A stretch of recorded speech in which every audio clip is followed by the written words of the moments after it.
Hello, welcome back. Recently, I watched The Rings of Power, a new Lord of the Rings prequel series. I liked it. I have some thoughts about it, and maybe I will discuss those thoughts at another time. Today, I wanted to read about a very important character from The Lord of the Rings and other Tolkien stories, Sauron. As I've said before, Tolkien's languages make liberal use of alveolar trills. I'm going to be using alveolar flaps today, so I will be saying Sauron rather than Sauron. Any grammatical mistakes are in the text itself. I'm reading from Tolkien Gateway.net. It's a wiki.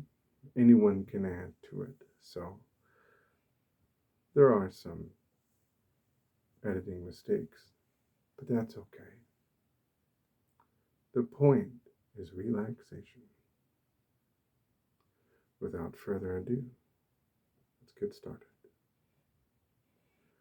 But in after days, he rose like a shadow of Morgoth and a ghost of his malice, and walked behind him on the same ruinous path down into the void. Vala Quenta of the enemies. Sauron was a highly gifted Maya. He was a student of Aule and became skilled at crafting and making. He was named Mairon, coveting the power through which he would coordinate all things according to his own will. He joined with Melkor. As Gorthaur, he became the most trusted lieutenant of Morgoth, being reckoned as the greatest of his allies and servants in the wars of Beleriand. From his fortress in Tolkien Gateway, Sauron was directly responsible for the death of Barahir and later the Noldorin king Finrod during the quest for the Silmaril. He demonstrated the ability to take the form of a wolf, a serpent, and a vampire. After the downfall of Morgoth, Sauron continually strove to conquer Middle-earth throughout the Second and Third Ages. In the Second Age, under the guise of An-Nadar, he deceived the elves of Eregion, who, under his guidance, had created the Rings of Power, whilst he secretly forged the One Ring in Mount Doom. Thus, Sauron became the Lord of the Rings. Failing to corrupt the elves, he assaulted the Westlands, beginning a period called the Dark Years, the first time he became known as the Dark Lord. The arrogant Númenóreans, contesting their rule on Middle-earth, challenged him, and Sauron accepted to be brought to Númenor as a captive. However, his influence corrupted the Númenóreans further, leading to the downfall of Númenor. His spirit escaped, as did Elendil and his sons, founding the realms in exile of Arnor and Gondor. Elves and the Dúnedain formed the last alliance, and in Second Age 3441, Elendil and Elven High King Gil-galad died fighting Sauron. Following Sauron's defeat, Elendil's son Isildur severed his ringed finger and took the One Ring for himself.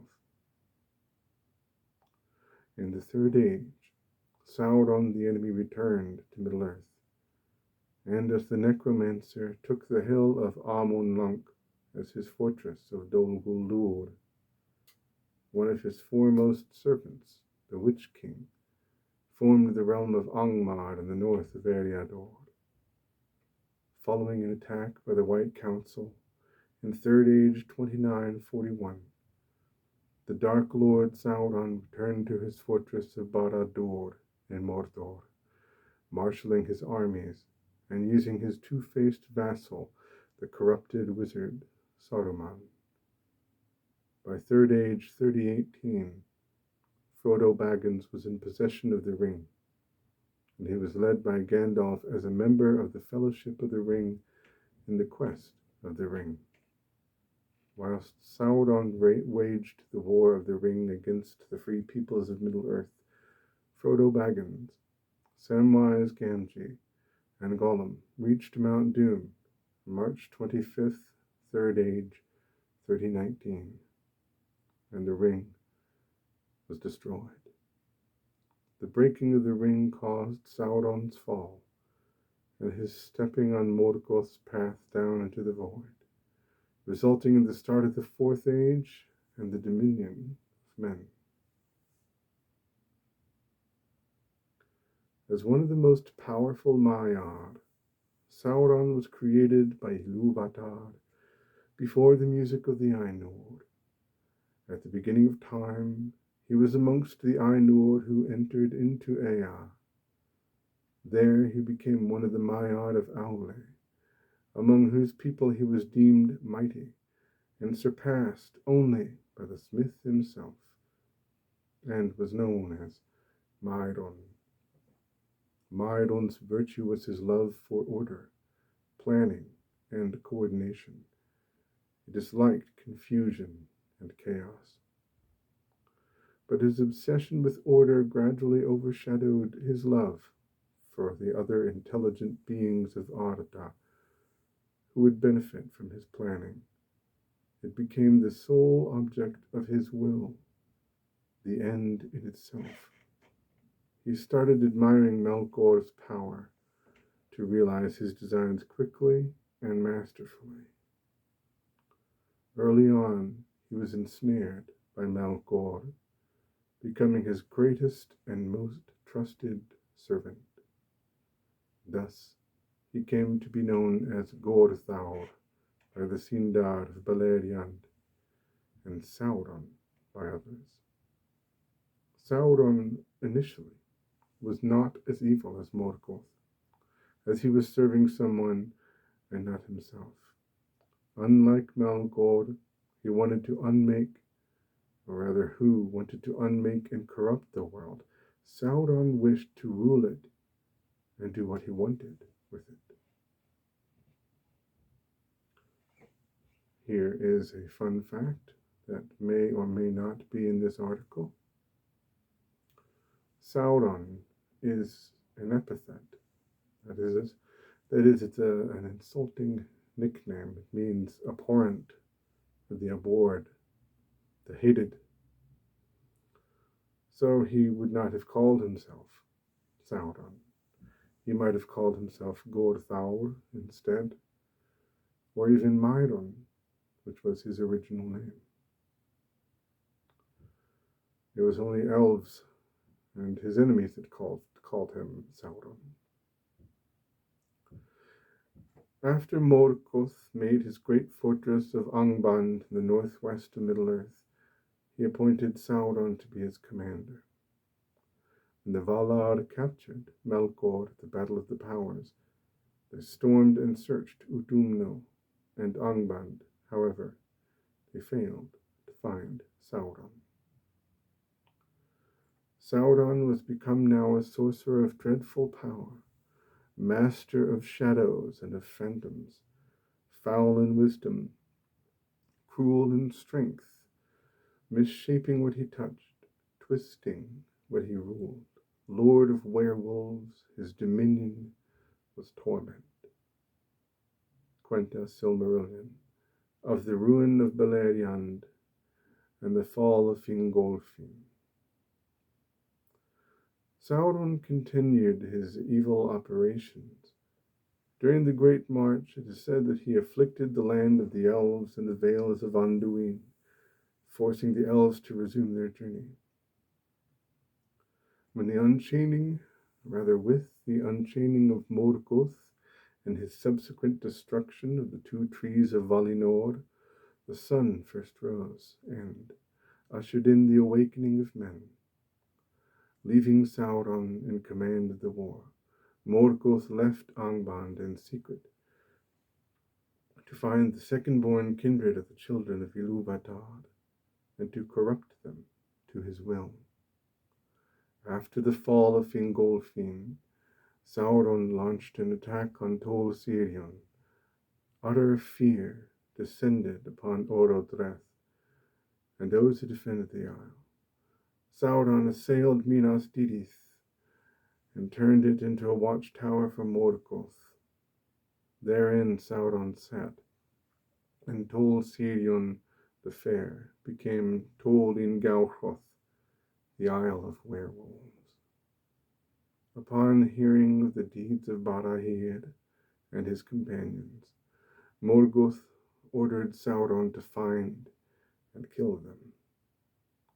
Gorlim, one of Barahir's companions, was captured and brought before Sauron. Sauron promised that he would free Gorlim and his wife,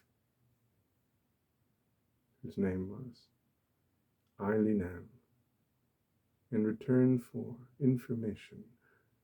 Under the terror of Sauron's eyes, Gorlim revealed everything he knew, and thus the hiding place of Barahir was betrayed to the enemy. Subsequently, Sauron revealed Eilinan was dead and had Gorlim himself put to death. Beren, son of Barahir, promised to avenge his father's death. He wandered Dorthonion as an outlaw and achieved great deeds that were heard far and wide. Morgoth set a high price on his head, and Sauron, commanding a great army of werewolves and fell beasts, sought for Beren. Later, Finrod Felagund, Beren, and their 10 companions left Nargothrond in search of the Silmarils. Despite their being disguised as orcs, Sauron espied them as they entered into the vale between Ered Wethrin and Taur Nufuin, and was suspicious, as orcs passing were supposed to report to him. He had them captured, and they were brought to him. There, Finrod and Sauron fought in songs of power. The strength of both was great, but Sauron was more powerful. He then stripped them of their orc disguises, but failed to discern who they were. He had them thrown into a dark pit, where one by one they were devoured by a werewolf. Withstanding this horror, they refused to betray one another. When all of their companies, or rather their companions, were dead, Finrod and Beren were the last who remained alive in Sauron's pit. When a werewolf went to attack Beren, Finrod Felagund used all his power to defeat it. In this he was successful. However, he was critically wounded and soon passed away. In that dark moment, Luthien came to the bridge of Tol in Gauroth and sang. From his tower of Minas Tirith, Sauron saw Luthien and knew that it was the famous daughter of Melian and Thingol. He desired to capture her and hand her over to Morgoth. Therefore, he sent a wolf to the bridge but it was quickly and silently slain by Huan. He sent many more, and each one Huan killed. Finally, he sent Draugluin, sire of the werewolves of Angband. The fight between Huan and Draugluin was fierce. Eventually, Draugluin fled, and before dying, he told his master that Huan was there.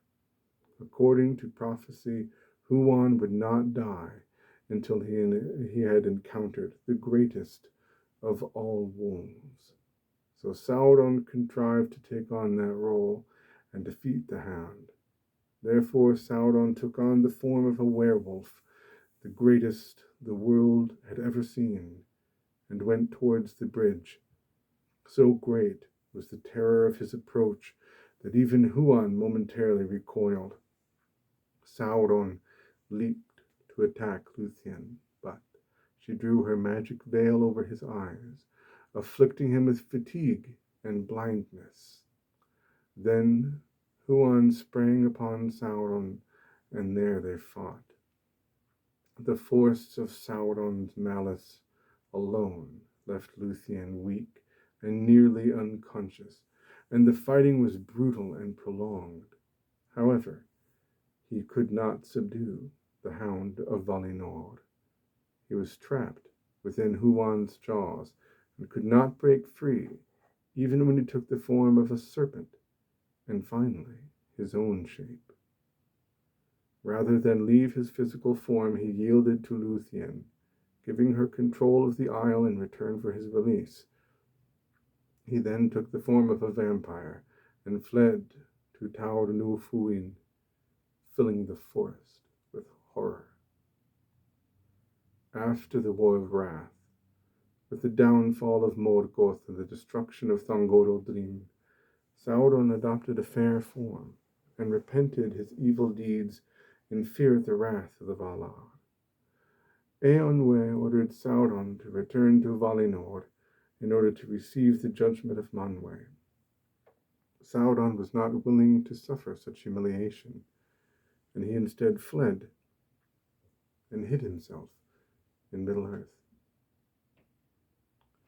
It was 500 years into the Second Age when Sauron started to stir again. Sauron decided that the Valar had forgotten about Middle-earth, and he once again turned to evil. Many men in the east and south, already corrupted by Melkor, fell under the shadow by following Sauron. By Second Age 882, Gil-galad sensed a shadow arising in the east and sent a warning to Númenor. Around Second Age 1000, Sauron was alarmed by the growing power of the Númenóreans and chose Mordor as a land to make into a stronghold. I will continue in just a moment. All right. He began the building of Barad-dûr, the Dark Tower, near Mount Doom. Although Sauron long knew that men were easier to sway, he sought to bring the elves into his service, as they were far more powerful.